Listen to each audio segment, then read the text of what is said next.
এই তো লাইটটা সেটিং করা হইতেছে, সব কিছু আলাদা আলাদা।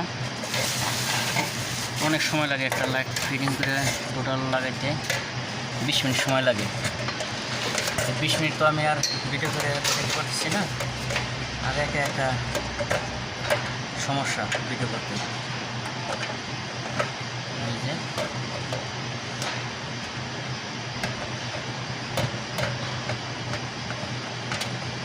সবাই দোয়া করবেন, ভালোভাবে কাজ কাম করে। হ্যাঁ বাকি इतना शब्बा আই है ना सीधा है ना खलास बादेन। আমি সৌদি আরব নাজরানে আছি।